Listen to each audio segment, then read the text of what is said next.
महेंद्रगढ़ के अंदर 55वीं जो खेल कूद राज्य स्तरीय प्रतियोगिता है उसका आगाज़ आज हुआ है, लेकिन किस तरह की व्यवस्था है उसके बारे में हम आपको बताएंगे। ये यमुनानगर जो डिस्ट्रिक्ट है उसके जो खिलाड़ी हैं वो यहाँ पर महेंद्रगढ़ की जो सड़कों के ऊपर घूम रहे हैं, क्योंकि अभी तक कोई ऐसी व्यवस्था नहीं मिली कि ये ठहर सके और सुबह से इन्हें खाने की भी कोई सुविधा नहीं मिल पाई है और ठहरने के लिए भी इनके पास अभी तक कोई मैसेज नहीं है। और इनसे जानना चाहेंगे जिस तरह से आप लोग कहाँ से आए अभी? यमुनानगर से आए जी जी। तो कौन से गेम में? बेसबॉल में सर। अच्छा, तो अभी आप कहाँ जा रहे हैं? अभी यहीं पे धर्मशाला ढूंढ रहे सर रुकने के लिए। तो जहाँ गेम हो तो वहाँ कोई व्यवस्था नहीं थी? नहीं सर, बस भी नहीं आई, वहाँ पे पैदल आए हैं सर 5-6 किलोमीटर। तो यहाँ पे ठहरने की व्यवस्था हो पाई या नहीं हो पाई? तो अभी कहाँ जाएंगे? पता नहीं सर, अभी कोई व्यवस्था नहीं। तो अभी हमारे साथ इनके कोच हैं, इनसे पूछेंगे। हाँ सर, कौन से डिस्ट्रिक्ट से? हम यमुनानगर से आए। कल हम रोहतक स्टे किया हमने, वहाँ पे भी एक धर्मशाला में रुके थे। तो आज सुबह 3:30 बजे उठ के हम यहाँ पे 9 बजे पहुँचे हैं, पूरे 9 बजे यहाँ पहुँचे हैं। यहाँ से 1 बजे इन्होंने बोला है कि कहाँ पे श्री कृष्णा वो इंस्टीट्यूट के पास वहाँ ग्राउंड है, तो यहाँ से करीबन होगा वो 3-4-5 किलोमीटर होगा करीबन। तो वहाँ पे पहुँचे हैं। वहाँ पे कुछ भी खाने की मतलब ना कोई इवन ढाबा ना कुछ भी कोई ऐसी व्यवस्था नहीं है कि मतलब बंदा अपना पर्सनली कुछ खा ले वहाँ पे। ऐसा नहीं, जब आपको यहाँ पर बुलाया गया तो क्या कहा गया था कि किस तरह की व्यवस्था मिलेगी? सर यहाँ पे बुलाया गया मतलब ऐसा मुझे पता है कि किसी गवर्नमेंट स्कूल में रूम वगैरह, वो कल मुझे पता लगा है कि आज सुबह पता लगा है कि मतलब वहाँ पे भी ठीक व्यवस्था नहीं है, पानी वगैरह की प्रॉब्लम है, ये है वो। बच्चे मतलब ये प्राइवेट स्कूलों के बच्चे हैं, घर में इतने आपको पता ही है, तो वहाँ कैसे रह सकते हैं? प्रॉब्लम है आयोजन। जो ये अभी जिस तरह से आप यहाँ आए वहाँ से पैदल चल कर आए? मुझे पैदल चलते। तो क्यों, जैसे बस लगाई गई थी? बस आई थी, एक बस आई, उसने बस वाले ने रोका ही नहीं। ये कहता कि मैं दोबारा आ रहा हूँ वापस, फिर आया इन पैदल। तो कितनी दूर पैदल चलना पड़ा आपको? 3-4 किलोमीटर कम से कम चले। तो अभी यहाँ ठहरने के लिए आए, यहाँ पर क्या बताया गया? यहाँ पर रूम फुल है सारे, रूम नहीं है। तो हमारे साथ अभी कोच साहब हैं, इनसे पूछेंगे। सर, जिस तरह से बच्चे सुबह से खेल रहे हैं तो अभी तक खाने की क्या हो पाई व्यवस्था? सर खाने की कोई व्यवस्था नहीं थी इनके लिए। मतलब सुबह से हम जो कुछ अपने साथ लाए थे वही बच्चों को दिया है, वही बच्चों ने खाया है, कुछ एक्स्ट्रा मतलब प्रोवाइड नहीं हुआ हमें। जिस तरह से जो गेम होते हैं वहाँ पर जो सुविधाएं होती हैं वो बहुत अच्छी होती हैं, लेकिन यहाँ पर क्या नज़र आया? सर रहने के लिए प्रॉपर कुछ नहीं थी, मतलब हमारे पास कंडीशन मतलब प्रॉपर हमें दी नहीं दी गई, और ना ही कुछ खाने के लिए हमें दिया गया प्रॉपर।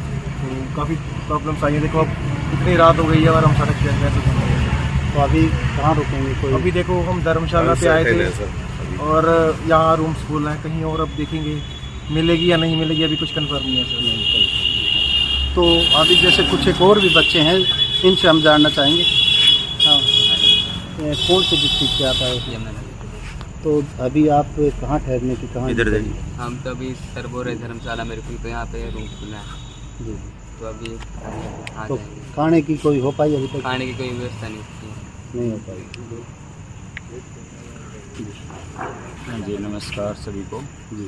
जैसे हम सिरसा से चले थे कल, तो हमने देखा आज तक जितने भी टूर्नामेंट्स हुए हैं, जितने भी आयोजन हमने आज तक करवाए हैं, एज ए हमारी ड्यूटीज़ भी लगती रहती है, तो बहुत अच्छा हम देखते हैं कि प्रशासन की तरफ से सहयोग रहता है। परंतु पहली बार यहाँ महेंद्रगढ़ ज़िला में हम आए हैं, यहाँ पर हमने देखा कि अव्यवस्थाओं की ढेर लगे हुए हैं। यहाँ तक कि ड्यूटीज़ भी जो लगाई थी, यहाँ हमारे बड़े अफसर जो थे वो खुद वहाँ पर ड्यूटी पे नहीं थे। इसके बावजूद डीसी महोदय आए और उन्होंने थोड़ा बोला, लेकिन बात थी खाने पीने की, बच्चों के रहने की, ठहरने की व्यवस्था की। तो सैनी पब्लिक स्कूल में बोला कि बॉयज़ रुकेंगे, लेकिन वहाँ पर ना पानी पीने का पानी है, ना कोई गद्दे हैं, ना सोने की कोई व्यवस्था है, ना खाने की कोई व्यवस्था है। अगर वहाँ पास से में पता किया जाए तो होटल भी 1.5-2 किलोमीटर वहाँ तक चल कर के जाना पड़ता है, पैदल जा कर के खाना खा के आते हैं सभी बच्चे। और फिर अगर मार्केट में निकलते हैं, धर्मशालाओं में जाते हैं, तो वहाँ भी हमें यही सुनने को मिलता है कि हमारे पास रूम उपलब्ध नहीं है।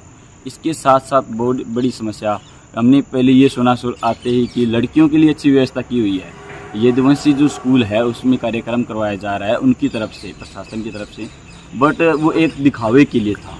जब हमने बच्चों से पता किया तो उन्होंने कहा जी सिर्फ खिचड़ी दी थी हमें, तो क्या उससे पेट भर जाता है बच्चे का? क्या वो पौष्टिक भोजन हो गया अकेला?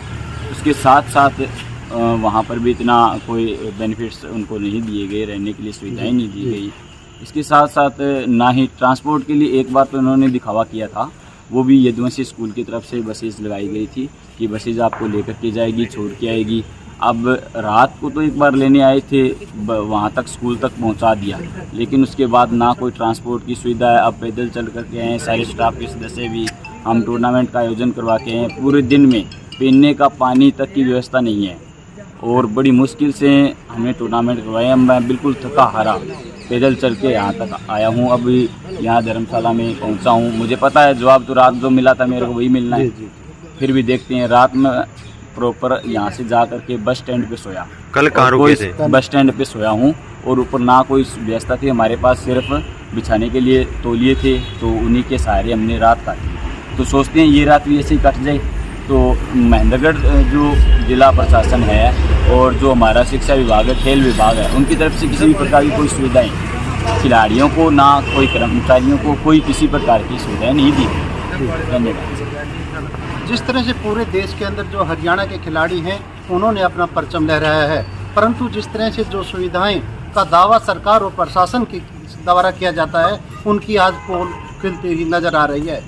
अब देखना होगा कि इन विद्यार्थियों को और इन खिलाड़ियों को कितनी सुविधाएं मिल पाती हैं। प्रदीप बालोरिया।